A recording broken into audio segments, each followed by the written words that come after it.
Mira, mira los corzos. Acaba de pasar un corzo, Miguel. Pero como ibas hablando, se ha asustado mucho.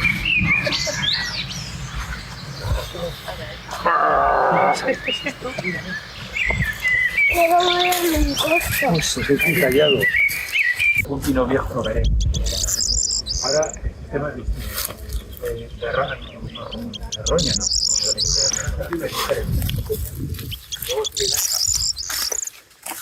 Le dan una. Ahora no le dan nada porque no evidentemente ahora cuando llega ya el calor, empieza. Entonces le dan un ácido y eso hace que el pino que no cicatrice, básicamente. Cortes, ¿sí?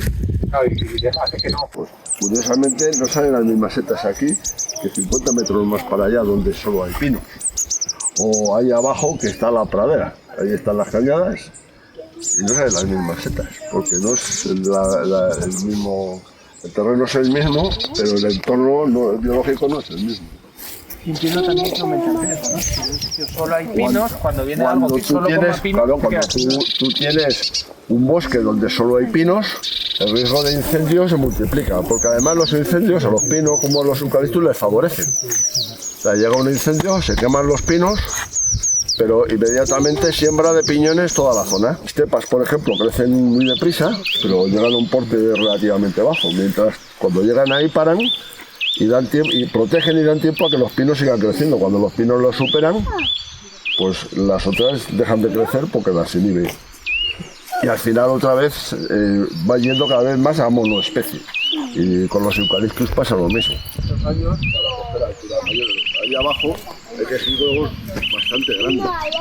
Hasta coger los tocones viejos y escarbarlos. ¿Está muerta esta? Claro, sí, claro, no, la han cortado, ahora los animalitos se la están comiendo. Aquí hay mucha gente por aquí. Vamos. Bueno, seguimos.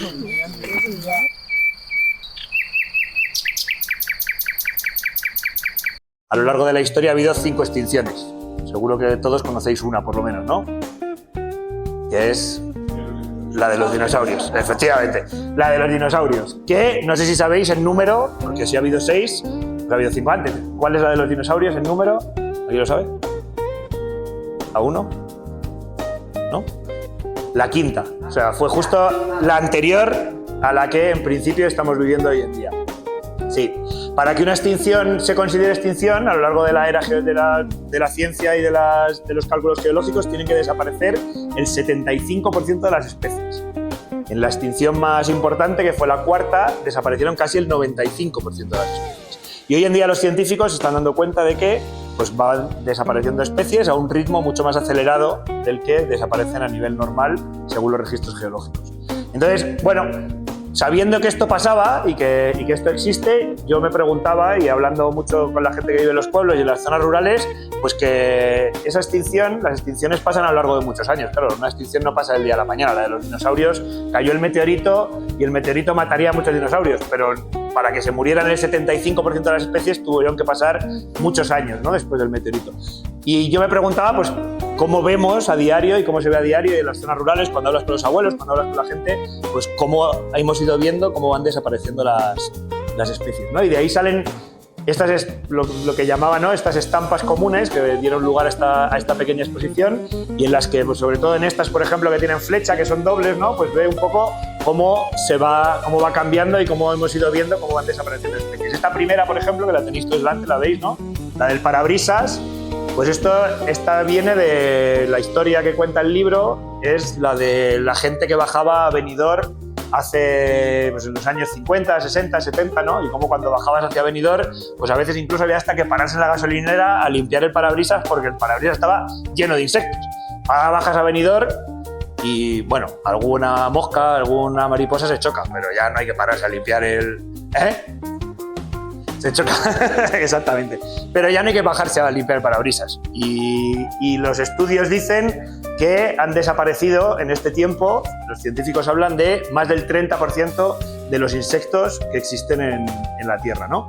Y que la cantidad de biomasa de insectos se ha reducido en un 70%. O sea que realmente están desapareciendo muchos insectos. La ciencia lo certifica, pero nosotros lo podemos ver en el parabrisas cuando bajamos a la playa.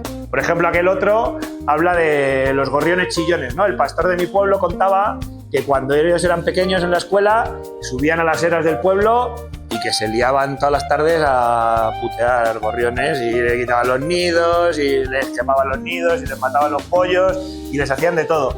Y hoy en día en las eras, pues ya prácticamente no quedan gorriones chillones. Han desaparecido principalmente pues porque los gorriones se alimentan de ciertas especies que con los insecticidas, los herbicidas que echamos en la agricultura, en los campos en general, pues se demuestra, la ciencia demuestra que claramente las poblaciones de este tipo de pájaros pues van desapareciendo poco a poco y lo podemos ver en los pueblos. Pero bueno, no todo son malas noticias porque la extinción que estamos sufriendo tiene razones humanas, ¿no? Somos los hombres los que la estamos provocando, pero por otro lado también tenemos la posibilidad, como es nuestra culpa, tenemos la posibilidad de intentar revertirlo, ¿no? Y por ejemplo, si vamos avanzando un poco, pues estas dos láminas que están aquí juntas hablan de cómo se han recuperado algunas especies. O sea, el ser humano ha sido capaz de revertir la pérdida de biodiversidad también en estos últimos años. Por ejemplo, los linces, ¿sabéis? Me imagino que en el año 2000, más o menos, el lince era el felino más amenazado del mundo. Más amenazado que cualquier felino de África o de América, ¿no? El lince ibérico era el felino más amenazado de todo el mundo. Quedaban unos 100 ejemplares aproximadamente. Hoy en día, 25 años después, hay más de 2.000 ejemplares en España y es una especie que está en expansión, una especie que de manera natural ya está colonizando nuevos espacios, está apareciendo en nuevos sitios sin que nosotros tengamos que intervenir. Entonces esto ha sido pues, un mérito, ¿no?, de la conservación y un mérito del ser humano. O por ejemplo los buitres.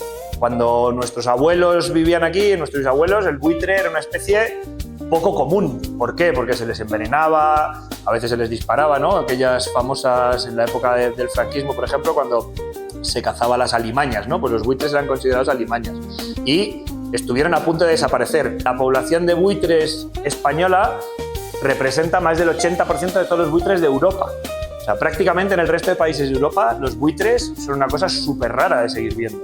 O sea, han desaparecido y nosotros tenemos la suerte de poder disfrutarlos. Os cuento alguna más, por ejemplo, alguna historia más, como la de los murciélagos. Seguro que aquí también estáis, en Alcolea pasaría lo mismo cuando erais pequeños, ¿no? O sea, antes en las farolas se veían un montón de polillas y detrás de las polillas un montón de murciélagos y allí en el pueblo contaban que la gente cuando se ponían al lado de las farolas tiraba la camisa para adelante y cada vez 2 o 3 veces que tirabas caía uno, porque había tantos que era muy fácil que los murciélagos cayeran, ¿no? Y hoy en día sigue habiendo murciélagos, afortunadamente, pero las poblaciones de murciélago, lo mismo, la ciencia demuestra que están en regresión principalmente por la falta de insectos, ¿no? Hemos dicho antes que muchos de los insectos han ido desapareciendo y entonces los murciélagos pues les pasa un poco lo mismo. Esta exposición nació de aquella exposición de artistas rurales en Molina de Aragón, creció después a este número de láminas para ir a una exposición en Guadalajara y detrás de ello, cuando yo contaba las historias, pues en Guadalajara un compañero que es editor de libros me dijo: "Joder, pues es que las láminas están muy chulas, pero las historias que cuentas también son interesantes", y la gente seguro que asocia pues muchas de estas historias a lo que les ha pasado, ¿no? Y a cómo han vivido y a cómo han visto desde pequeños en zonas rurales, sobre todo, cómo han ido desapareciendo muchos de estos animales. Escribí alguna de estas historias y evidentemente, bueno, aquí hay 10 láminas, pero para hacer un libro hacían falta algunas más. Y entonces escribí algunas historias y fueron creciendo y hay unas 27 historias con 27 láminas. La exposición y el libro no hablan solo pues, de las razones por las que estamos perdiendo biodiversidad, sino también de ejemplos de cómo el ser humano es capaz de poder revertir este grave problema que estamos creando, que es la pérdida de biodiversidad.